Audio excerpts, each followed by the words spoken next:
What up, guys? Welcome back to 3 Rounds with Daniel Cormier. And it's been a bit. We finished our last show late December, and it's 2023. So first and foremost, Happy New Year to everybody. But 2023? That's crazy, right? Time flies. Just a little bit ago, we were in the middle of a pandemic in 2020, and fast forward, we're 3 years from the day that the world kind of changed forever. But new year, new me. You know how they say that. Do you think I'm going to be in the gym? I don't know. Maybe, possibly. But I know one thing I'm going to be doing is constantly bringing you guys the content. So now it's time for 3-round fight. And I'm ready to go. So let's fight. I'm going to show you. Introductions are done. It's time for round number one. Round one. Let's talk about the great Alexander Volkanovski. I watch him and I watch opinions about Alexander Volkanovski and about what he's trying to do against Islam Makhachev. Now, I'm not calling that fight. So there is one time where I can make an opinion, I can make a pick, because on that day, I'm just like everybody else. I don't have to sit there with the commentary, so I can give you my thoughts on the fight as clearly as I want to without holding back. We have rules in place, and I'm not here to break them. So when I think about Alexander Volkanovski and the undertaking that is in front of him, I understand how big and how daunting this task can seem to most. But to a high thinker, to a guy that believes with all of himself that he's the best in the world, this to him is just another fight. But when you look at the way Islam is perceived in the world of mixed martial arts and all that he has done to this point, you then start to ask yourself, how big of an upset would this be if Volkanovski gets it done in Perth, Australia? Love Volk. All the respect in the world for him. I don't think he wins the fight. I think Makhachev is going to be a little too big for him, and he's going to wrestle him and hold him down. I think that's the problem. But when we look at it, though, say he does win the fight, how big of an upset is it? Is it Nunes Cyborg? Is it Sarah George St. Pierre? Is it TJ Dillashaw whenever he beat Renan Barao? Because you got to remember who Renan Barao was thought to be back when TJ Dillashaw fought him the first time. Is it Conor McGregor knocking out Jose Aldo in 14 seconds? I get that Conor McGregor had talked himself to a point that you believed, but all we had saw what Jose Aldo do was win. There have been a number of upsets in mixed martial arts.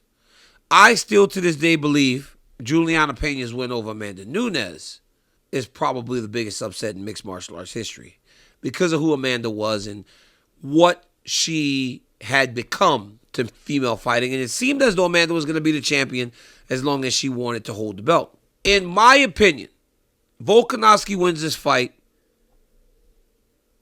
It's the biggest. It's bigger than anything we've seen.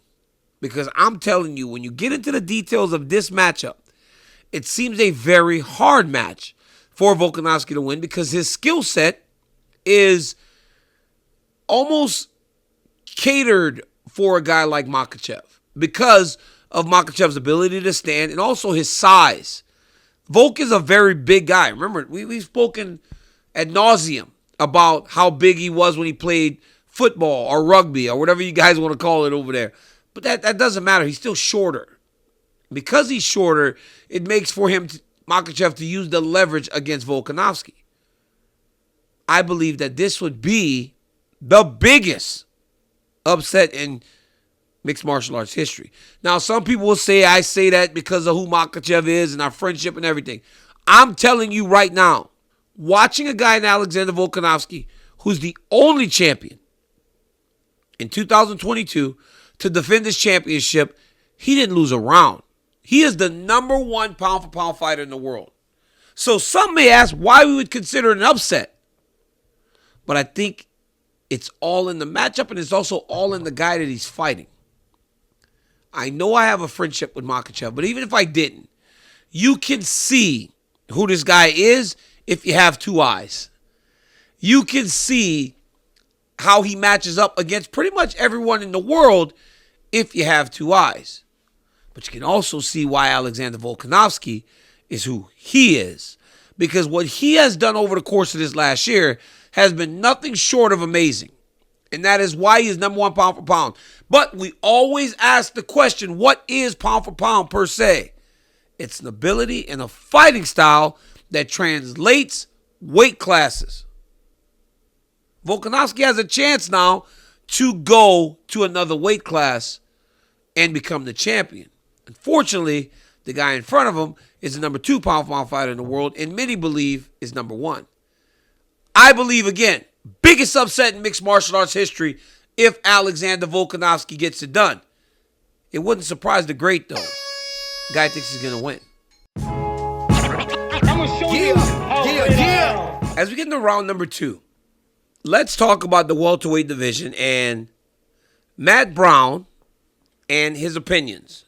Guys, I've talked to Matt Brown a lot over the course of my fighting career and now as an analyst. And I would have never thought in my life Matt Brown would have such strong opinions. And honestly, a lot of them are fantastic. You think talking heads, you think Daniel Cormier, Chael Sonnen, all these other guys that do commentary and all this other stuff. Matt Brown is good. He's on this show on MMA Fighting. Every week is the fighter versus the writer or something. And he has these strong opinions, from the one that I'm going to speak about now with Belal Muhammad and Khamzat Chimaev, to a few weeks ago he was talking about a couple other things. And I was taken aback. I'm like, when did Matt Brown become so sharp in this area? So I guess I'm just kind of giving him his flowers before I get into his thought here.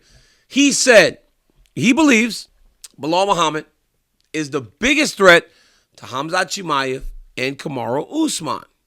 I guess he assumes that Usman beats Edwards in a rematch. I mean, obviously, Leon won the first one. But if you look at the fight and the way it was playing out, I guess you can agree with Matt, right? It's not like he's making some big revelation of an underdog dethroning a champion. We saw that fight was playing out. But I think it's key in the statement that he is the most difficult challenge for Usman and Chimaev. This is where me and Matt disagree a little bit. I do believe that Belal Muhammad is a very difficult matchup for Chimaev and Usman. But I have to point back to watching Belal Muhammad fight against Leon Edwards. And in that first round, Leon Edwards was piecing him up. Kicked him in the head, hurt him, ultimately poked him. And the fight got stopped. It didn't seem like Belal was going to be able to implement the game plan that we have seen him do so effectively lately, because Leon Edwards was too sharp a striker. So you ask yourself, how does he match up better against these two, who people would favor against Leon Edwards? But he doesn't seem like Leon Edwards is an ideal matchup for him. Because if I'm being honest with you, watching it as a friend of Belal, I thought he was going to lose to Leon Edwards after watching that first round, because Leon Edwards seemed to be one step ahead of him. Now, the Belal Muhammad that fought Sean Brady looks a lot better. You called me out. You're saying I'm running. You're saying I'm doing this, blah, blah, blah, trying to talk all this big game. Be careful what you wish for. But is he really going to strike with Kamaru Usman? Is he really going to strike with Khamzat Chimaev? Or do we go back to seeing the fighting style that has made him so good, where he grinds guys out, sets traps? The way he beat Vicente Luque in the rematch after Luque finished him before showed his evolution. I do believe that he's a lot better. I do believe that he presents a lot of problems for Chimaev. I do believe he presents a lot of problems for Kamaru Usman. But I believe he presents problems when he wrestles and he slows the fight down. He can't be a head-first fighter just trying to strike. He's got to, Belal for a long time was labeled boring, so people didn't truly tune in because he was a grinder. He would push you up against the side of the fence. He would hold you, time's running off the clock. He was frustrated. He was sticky. If he's going to beat these two, he's got to be sticky. But ultimately, it's not about beating those two, Matt Brown. It's about beating the champion. And I truly believe that if Kamaru Usman is injured, it'll be Belal Muhammad that has the opportunity to beat the champion. There's a lot of factors in this, and I think it might have been a one-off over in Abu Dhabi where Khabib coached and cornered Belal Muhammad. But he said if him and Usman fight, Khabib's out also, right? Because of the relationship with Usman, Ali, Khabib, Belal. They're all together in terms of management. But the bigger thing is, does Belal Muhammad beat the champion because I believe that he may be the guy that's standing across from the champion. I have politics for him. I have said it's Bilal Muhammad if it is not Kamaru Usman, and I stand by that. So even though Matt Brown does a fantastic job in what he's doing as we get to 10 seconds, Bilal Muhammad needs to be the champ because he may have that opportunity sooner than later. So he better be ready because last time it didn't look great when the fight started. I got to prove to the doubters that I'm the best guy in the division. Round 3. Let's talk about what 2023 can be for us and mixed martial arts fans. Because every year we start the year and there's like so many things on the horizon, so many hopefuls. And there are a ton of hopefuls in terms of fights. Some scheduled, some not. Look at where the UFC is as an organization opposed to a few years ago, opposed to even last year. Things look so different. Who in the world would have thought that going into 23, Izzy, Kamaru would not be the champions of the world anymore? One calendar year can flip the world on its axis, as we saw in 2022. So we look forward to the fights that we want to see. And one that jumps out at me right away outside of Volkanovski, Makhachev, Sean O'Malley, Cheeto Vera. I'd like to see those guys mix it up again because Cheeto seems to have everything in the right order now. Aljamain Sterling is the champion there. He's fighting Henry Cejudo. The bantamweight division is still the best division in the UFC in terms of parity. From 10 to 1, there is no weight class that's better than the UFC bantamweight division. And I think these matchups speak to that. Ngannou Jones, that'll be fun. When the champ Yuri Prochazka finds his way back, I think, no, actually, he won't be back this whole year. Yuri Prochazka's gone for a whole nother year. So let's see what the light heavyweight division looks like at the end of 2023, or midway 2023.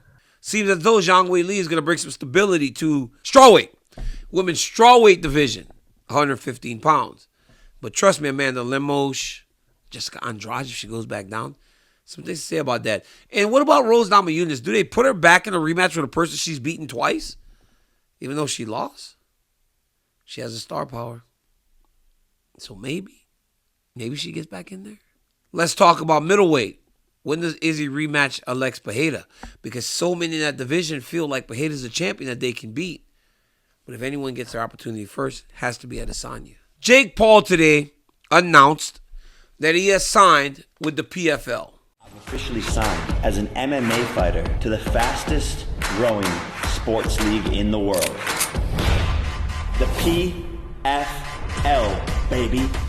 You know, a couple weeks ago, Jake Paul and I were messaging each other about an appearance on my show, DC and RC.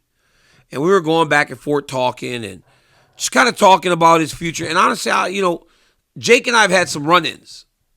But when I started talking to him and I'm messaging him, he's a kid that's very respectful. And we had respectful conversations.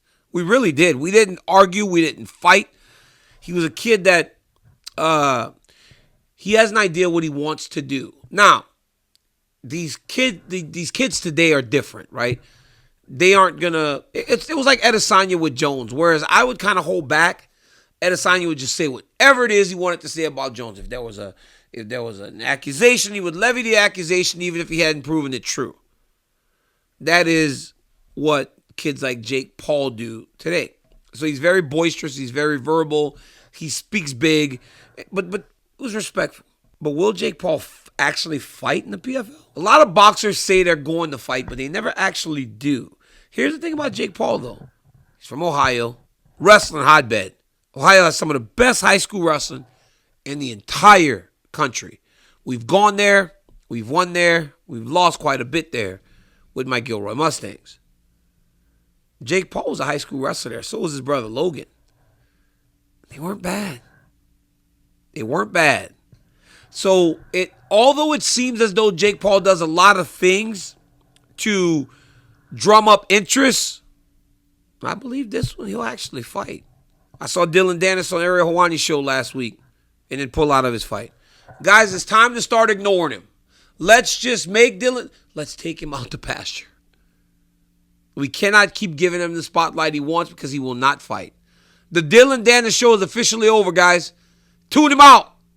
Dude will never step back in the combat arena. I can't wait to see what 2023 provides. Let's go. And now for my final thought. 2023. Every year, guys, a new year brings so much excitement for what's to come. Sure, the sport that we love has started on a bad foot down south in multiple different occasions. Things I will not speak about. But just remember, it's the thrill and the agony of the fight. That's why we're all here. We love the fight. There is nothing more pure than a mixed martial arts fight. Two people go in, one leaves happy, one leaves sad. It's beautiful. In this sport, the UFC will continue to lead us in the right direction. It's an amazing thing. Damar Hamlin got hurt the other day in that football game. It was one of the saddest things I've ever seen. I tried not to watch because I didn't want to witness that. My 11-year-old son brought me a video, had me watch it. The emotion that surrounded that really did bother me. And I prayed for that kid's recovery. And it seems as though he's heading in the right direction. So, man, what a relief for him and his family. My boy Ryan Clark did a tremendous job covering that through his personal experiences on the night of the incident. And I was so proud of him as my brother. But, guys, remember, for as bad as things start, these sports will continue to guide us through the year. And through sport is where we all find a lot of our happiness. Guys, keep tapping into my YouTube channel. Tell a friend that DC's got a YouTube. Listen to this dude talk 20 minutes a week on 3 rounds. Until next time, peace.